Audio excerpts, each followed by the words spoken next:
So today I'm on this walk that's going over hills and dales. So I'm off up this road because I will cut off in a little while to go over the hills. But along this road is a campsite now. It's directly off the bus route. So all you have to do is walk up here. And eventually, on the right, you will come to this campsite. Now, when you think about it, for me, this is a nice little idea because I get straight off the bus, straight onto this little lane, and I've met no one apart from getting on the bus. But that was my biggest issue anyway. It's all planning. It's all about the planning for me. Initially, anyway. Once I know. But for the start, this has to be done this way. I started early in the day, so it doesn't matter how much I go wrong. I'm not far from the road, and I can just walk back if I have to. So all good. Okay, so that was lucky I didn't put my gypsy hat on. Came across a farmer on one of those 4x4 bike things, that they go over the hills with now for their sheep, instead of walking and using their sheepdogs. I think they still use their sheepdogs, but it saves them having to walk a long way to get their sheep. Anyway, he came along, so I look quite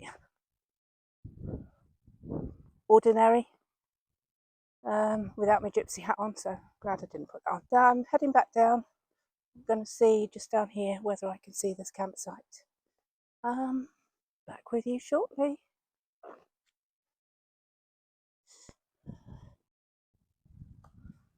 So as I approached it, I was a little concerned that it had been shut off because obviously the gate's locked, but there is a stile, and I should just be able to follow this right down back to the road and past the campsite if I'm lucky.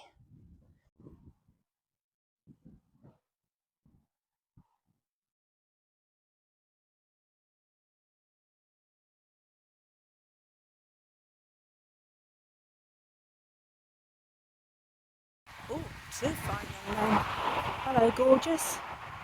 Oh, I would love to stroke your fur, but those horns look a bit vicious. How you doing? You right? Very pretty.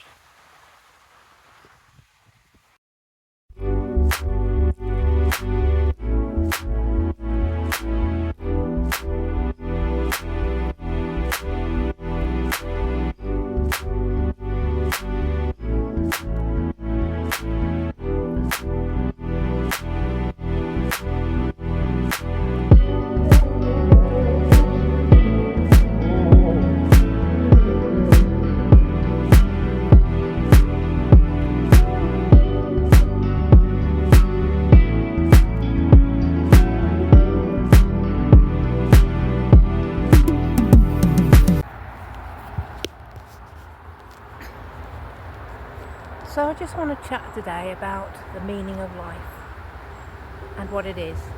And I am not going into any huge philosophical discussion or arguments with anybody about it, because we all have our own opinions.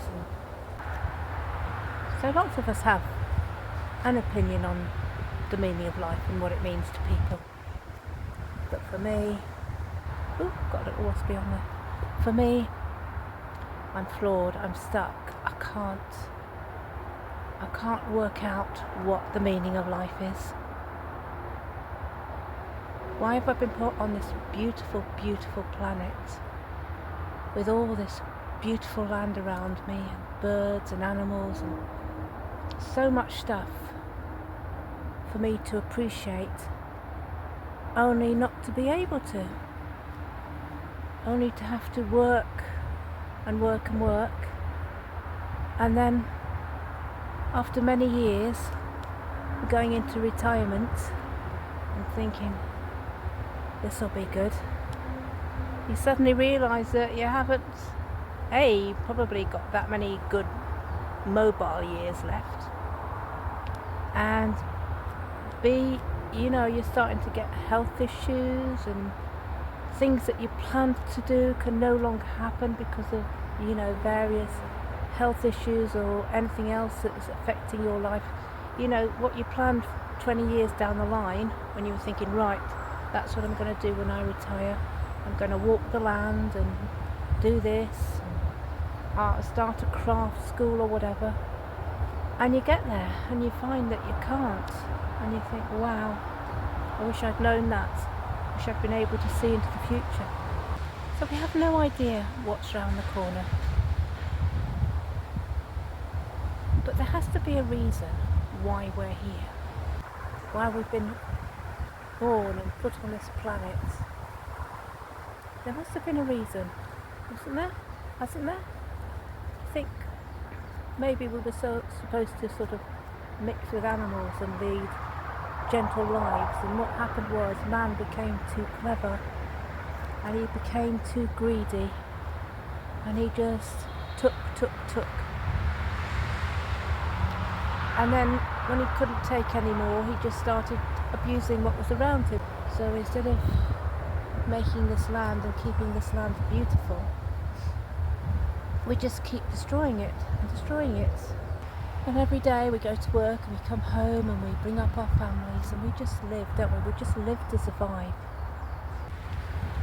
Every day, sorry, I keep picking up flies.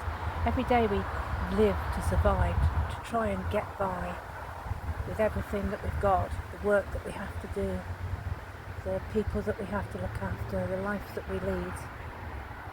And we don't have time to think or go out and enjoy the countryside or have any peace. Even in the 60s and the 50s, I don't think my parents ever went out into the country. I mean, we went to the seaside every so often, but we never went out into the country to walk the woodlands or try and find the wild beasts or whatever. It was live, work, look after your children. As a child, you grow up, you go to school, you then go to work, and you just trudge. So you have to think, what was the reason that this was all begun? And more like, we're the only planet that we know of so far that has all of this. Definitely has the humans on it. There might be other planets that are beautiful like this with no humans on. And I should think that's probably what people like Elon Musk are looking for, so they can go and go onto that planet and start destroying that one. We're very horrible as humans, aren't we? I never thought about it before. I mean, I'm just as horrible as the rest of them. I never thought about it. I never thought how precious this land was and the time that we have.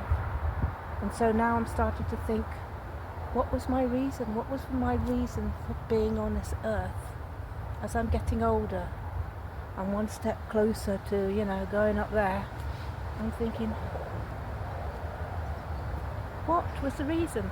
For those of you who believe in God, good for you. You've probably got a reason. You probably understand that He's put you here for a reason, and when you die, you're going to go to heaven. And this was all maybe your hell that you had to get through before you could go to heaven, and you've lived the best life that you can, and you've done the best that you can, and that you know that when you die, you're going to go up there and it's going to be a glorious place. But for me, I don't have any belief in a God. I did once, as I've told you, but because I punished myself so much, and since I've stopped doing that, since I've stopped believing in a God and stopped punishing myself, I have lived a much better life. As a humanist, I've cared about people. I've cared about animals. I've tried to be respectful in everything I've said and done. I've done wrong things, but they weren't on purpose. I've never tried to make mountains of money or, wreck the land to make money or anything like that. I've just lived my life the best way that I can and tried to look after the people that were in my life the best way I can. And like I say, I've got to this age and I'm starting to wonder, what was my reason for being put on this earth, and what is all of our reasons for being put on this earth. There's so many of us now, and we're just little ants running around in a beautiful, beautiful land and not taking any notice of it. And yeah, we're not taking any notice of it because we're just trying to live, trying to survive. So, you know, when we criticise the homeless who have nothing, sometimes you might just feel a little bit envious that although they've got nothing, they can wander the land as they want. But that's not a good description, because being homeless is a very, very tough thing. So maybe just the hobo that's decided to give everything up and just wander the land and try and earn some keep and get some food and live with the clothes that he has on his back. And there are a few of them around in this world, and I wonder if I ever met one and I asked them what their life has been like, whether they would say, it's been good, it's been precious, and I've savoured every minute of it. Because mostly we don't, we just survive. So, as I started analysing and trying to work out what I'm doing here, I'm trying to think how I can go ahead and make it even better. And I think the reason for me now, maybe this is what it's all led up to, maybe my hard life has led up to this time where I can talk to people like you guys and explain how I feel and what I think, and have you thinking about things yourself, and if you're young, thinking about making changes to make your life better. So I think the reason maybe that I'm here is so that I can actually just go for a walk and sit on this rock and talk to you and tell you what I'm thinking, and wondering what we are all thinking, and trying to put the world just a little bit more to rights, trying to think how to be better in our life. And what about hope? Does hope play a major role in our life? I think we can't live without hope, can we? In reality, I know we say I hope this or I wish that, but I think they say once hope is gone, you really have got nothing else to live for. So we always depend on hope being there, you know. You're always hoping that things are not going to go bad for you, and that's a very, very precious thing, isn't it? Very important word in our life, hope. So here's to my walks. So before I sign off, I hope you all keep well, and I hope to see you next time. Catch you later.